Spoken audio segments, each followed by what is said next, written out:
नमस्कार, हम अफरोज। दोपहर 3 बजे के भोजपुरी समाचार में स्वागत बा। सबसे पहले प्रमुख समाचार। परराष्ट्र मंत्री स्तरीय आयोग के बैठक में भाग लेवे परराष्ट्र मंत्री गेवाली भारत के नया दिल्ली प्रस्थान, भ्रमण उपयुक्त न भइल परराष्ट्रविद सबके कहना। पूर्वाधार विकास निर्माण तेज गति में आगे बढ़ल, भौतिक पूर्वाधार तथा यातायात मंत्री निम्वांग के दावी, विदेशी शक्ति के चलखेल शुरू भइला से चिंता। चालू आर्थिक वर्ष के आधा समय उड़ैला पर भी पूंजीगत खर्च 15% भी ना पुगल, चालू खर्च सोचला से भी ज्यादा। विद्रोह खातिर उकसावल आरोप में अमेरिकी राष्ट्रपति डोनाल्ड ट्रंप विरुद्ध दोसरका बेर महाअभियोग लागे वाला ट्रंप पहिल का अमेरिकी राष्ट्रपति। Catalan club Barcelona Spanish super cup के फाइनल में रियल सोसिडाड पर 3-2 की जीत।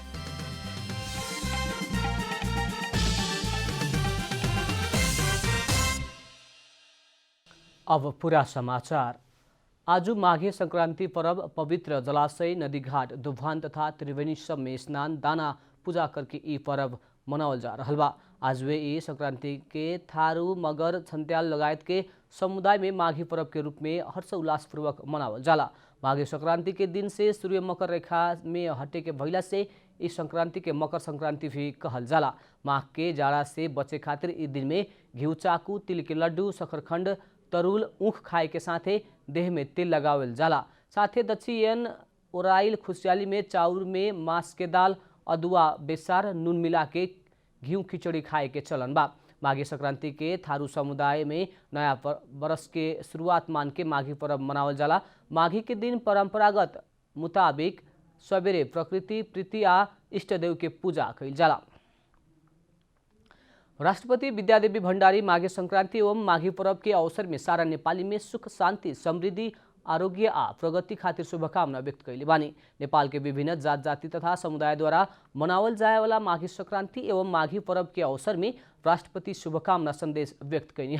ये पर्व नेपाल के हिमाल, पहाड़ आ तराई मधेश में बसोबास करे वाला सब जात जाति या समुदाय के जनता बीच आपसी मेलमिलाप, सद्भाव, सहिष्णुता अभिवृद्धि करे के सामाजिक सांस्कृतिक एकता के मजबूत बनाव के विश्वास राष्ट्रपति व्यक्त कैले बानी। वैसे ही उपराष्ट्रपति नंद बहादुर पुन, प्रधानमंत्री केपी शर्मा ओली, नेपाली कांग्रेस के सभापति शेर बहादुर देउवा भी माघे संक्रांति के अवसर में संपूर्ण नेपाली में सुख, समृद्धि आ शांति के शुभकामना व्यक्त कैले बानी। परराष्ट्र मंत्री प्रदीप कुमार गेवाली भारत के नया दिल्ली प्रस्थान कैले बानी। भारतीय समकक्षी एस जयशंकर के औपचारिक निमंत्रणा में मंत्री गेवाली आज भारत गइनी। गेवाली नेपाल भारत राष्ट्र मंत्री स्तरीय संयुक्त आयोग के बैठक में शामिल होखेम। बैठक 3 दिन तक चली। परराष्ट्र मंत्रालय के मुताबिक संयुक्त आयोग के बैठक में नेपाल भारत द्विपक्षीय संबंध के साथ व्यापार, ऊर्जा, सीमा पारवहन, कोविड-19 सहकार्य, पूर्वाधार कनेक्टिविटी, लगानी, कृषि, पर्यटन लगायत के विषय में छलफल होगी। भारत भ्रमण के क्रम में परराष्ट्र मंत्री गेवाली उच्च स्तरीय राजनीतिक भेंटवार्ता भी करे के कहल गइल बा। नेपाल भारत बीच रहल सीमा विवाद तथा पुराना संधि समझौता कार्यान्वयन खातिर ई भ्रमण फलदायी होखे के बतावल गइल बा। लेकिन परराष्ट्रविद सब ई बेरा भारत भ्रमण में गइल असांदर्भिक रहल बतावल बाटे। मंत्री के भ्रमण टोली में परराष्ट्र सचिव, स्वास्थ्य सचिव लगायत के अधिकारी भी शामिल बाटे लोग। मंत्री गेवाली शनिचर के स्वदेश लौटे के कार्यक्रम बा। नेपाली कांग्रेस के सभापति शेर बहादुर देउवा सवार हेलीकॉप्टर गोरखा के श्रीरामचोक 5 डाँडा गांव के आकस्मिक अवतरण कैले बा। तत्कालीन क्षेत्रीय सभापति हरिदत्त तिवारी के 17वां स्मृति सभा में शामिल होकर सभापति देउवा नेपाली कांग्रेस पर्वत जिला सभापति अर्जुन जोशी सहित सबेर काठमाडौँ से पर्वत प्रस्थान कैले रहने। लेकिन खराब मौसम के कारण गोरखा के श्रीरामचोक 5 डाँडा गांव में आकस्मिक अवतरण कैल जिला प्रहरी कार्यालय गोरखा जनौले बा। सभापति देउवा तत्कालीन माओवादी से 2060 साल में हत्या कैल नेपाली कांग्रेस पर्वत के क्षेत्रीय सभापति हरिदत्त तिवारी के स्मृति सभा में शामिल होके पर्वत जात रहनी। भौतिक पूर्वाधार तथा यातायात मंत्री बसंत कुमार नेमुवाङ पूर्वाधार निर्माण गति लेहल बतौले बानी। नेपाली राजनीतिक वृत्ति में नेकपा के विभाजन बारे बहस चल रहल समय विकास निर्माण तेज गति में आगे बढ़ल नेमुवाङ के दावी बा। 5 थर के फिदिम में आयोजित एक कार्यक्रम में बोलत नेमुवाङ इस जिला में 50 अरब से ज्यादा रकम विनियोजित भइल बतौले बानी। 50 लाख 4वटा बाटाहरू ल्याएको छ। ती बाटोहरू पनि बजार भित्र मात्रै केन्द्रित छैनन् है साथीहरू। आफ्नो वडामा सम्झिनुहोस्, माथि कान्छी दोकानदेखि लिएर पाते भन्ज्याङमा, पाते भन्ज्याङदेखि लिएर गाउँली डाँडामा, पाते भन्ज्याङदेखि लिएर चोकमा हुँदै फाक्ते हुँदै 50 लाख आएका छन्, सुरु भइसक्यो त, बाहिर पनि ध्यान दिएको छ। मंत्री नेमुआङ पार्टी के आंतरिक विवाद बढ़ रहा समय विदेशी शक्ति के चलखेल शुरू भइल कहत चिंता समेत व्यक्त कैले बानी। प्रधानमंत्री केपी शर्मा ओली कोविड-19 के प्रकोप बारे प्रमाणिक खोज आ दवाई अभाव में वर्तमान विश्व प्रभावित हो रहा समय योग के थप महत्व सान्दर्भिकता बढ़ल बतौले बानी।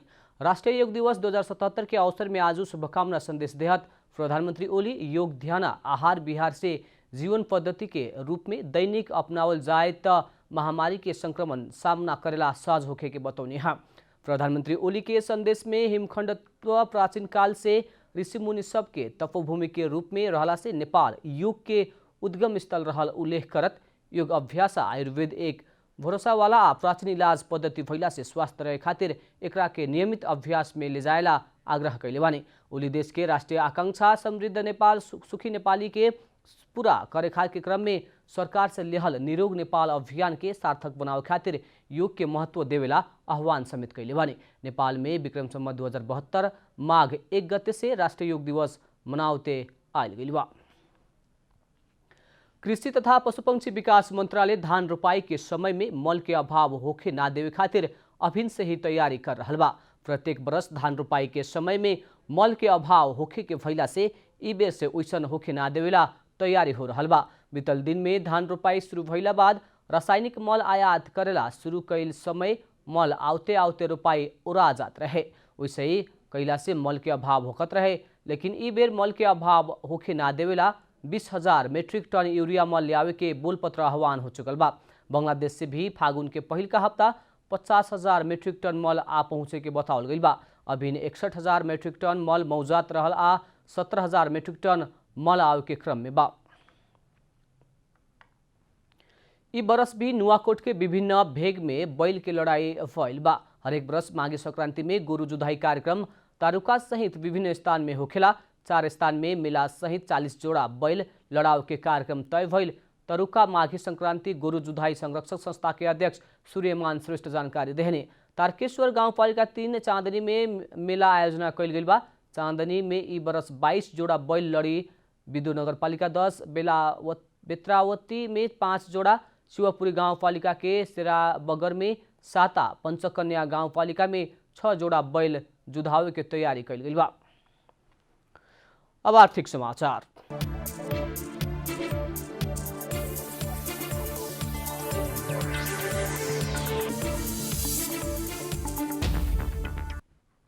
आर्थिक वर्ष 2077-78 के 6 महीना औरैला पर भी विकास खर्च जम्मा 14.1% ही खर्च भइल बा। पुष महीना तक में सरकार से विनियोजित पूंजीगत बजट के 1/4 भी खर्च होके नहीं के सकल। जेठ 15 में ही बजट अइला पर भी विकास खर्च लक्ष्य मुताबिक नहीं के भइल।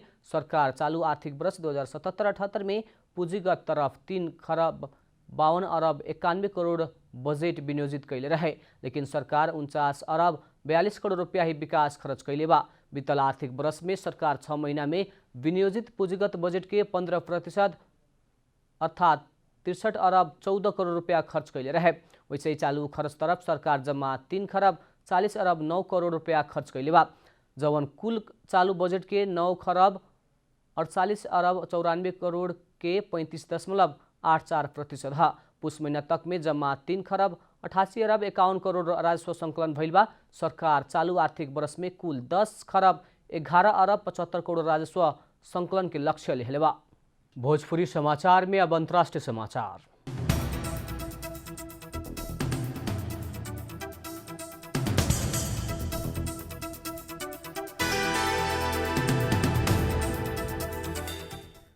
अमेरिकी राष्ट्रपति डोनाल्ड ट्रंप पर दोसरका बेर महाभियोग लगावल गइल बा। अमेरिका के निचलिका सदन house of representative capital hills में भइल दंगा में दोषी ठहर करत महाभियोग लगावल गइल जनौले बा। ट्रंप पर विद्रोह खातिर उकसावल आरोप लगावल गइल बा। अमेरिकी निचलिका सदन में भइल मतदान में 232 सदस्य महाभियोग प्रस्ताव के पक्ष में मतदान कैले बा त 197 सदस्य विपक्ष में मतदान कैले बा। मतदान में ट्रंप के ही रिपब्लिक पार्टी के 10 जने भी महाभियोग के पक्ष में मतदान कैले बा। अमेरिकी इतिहास में दोसरका बेर महाभियोग लगावेला लागे वाला ट्रम्प पहिलका अमेरिकी राष्ट्रपति हुवन। अब महाभियोग के प्रस्ताव अमेरिकी सीनेट में पुगी। अगर 2/3 सीनेटर महाभियोग के पक्ष में मतदान करे तो ट्रम्प के पद से हटे के पड़े। अब इनके महाभियोग प्रस्ताव ट्रम्प के भविष्य में कौनो भी सरकारी पद में आसीन होखे से रोके खातिर लगावल गईल बाटे, लेकिन ट्रम्प अपना पर लगावल अभियोग अस्वीकार करते आयल बाड़न। अब खेलकूद समाचार।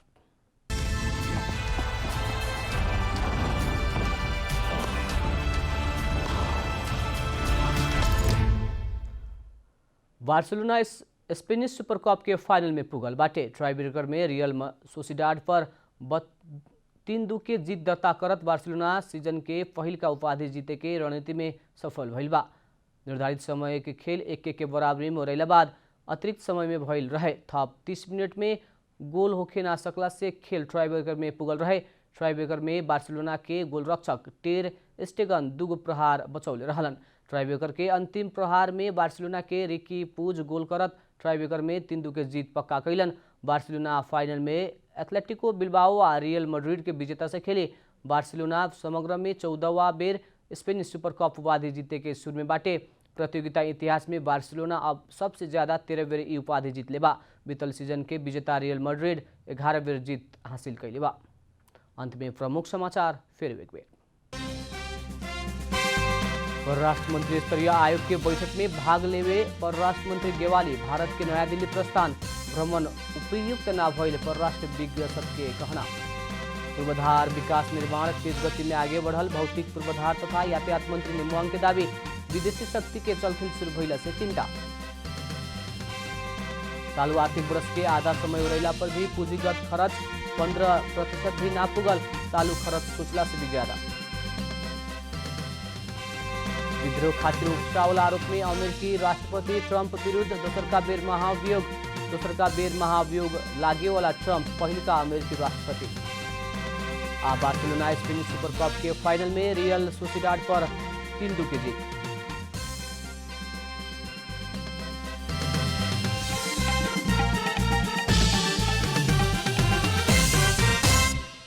भोजपुरी समाचार अभी खातिर इतना ही। जनता द्वारा जनता खातिर प्रसारित जनता टेलीविजन के कार्यक्रम सब यूट्यूब, ट्विटर, फेसबुक और हमने की वेबसाइट जनतासमाचार.com में भी पढ़ा देख सकत बानी। सूचना में अपने के सहभागिता, समय में समाचार हमने के प्रतिबद्धता। प्रणाम।